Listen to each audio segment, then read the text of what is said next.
we have a greater intention that God's desire is for restoration. So ultimately, you can't go around talking about depopulating certain people and God say, because yes, you can say, well, that happened in the Old Testament, but it wasn't God who did that. And this is what we got to understand. God killed nobody. And God told them to kill nobody. God has not changed from the Old Testament to the New. Jesus came to reveal the true God, as opposed to the God they thought was God, who wasn't. God never told them to kill anybody. That was their version of events. God never told them to commit genocide.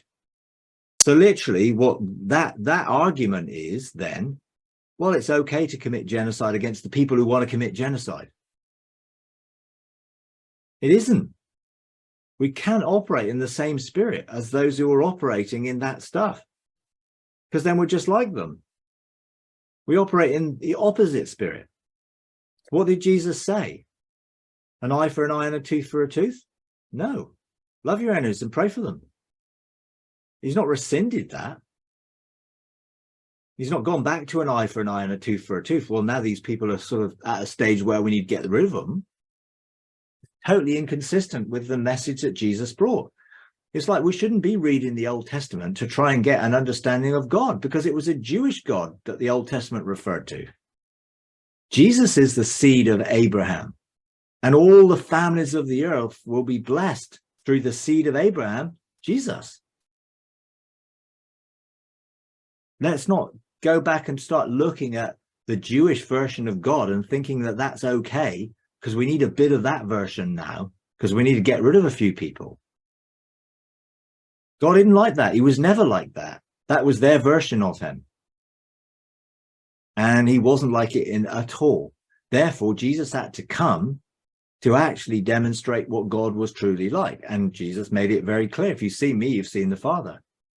But you don't see Jesus depopulating a few Pharisees or Sadducees or lawyers or high priests, do you?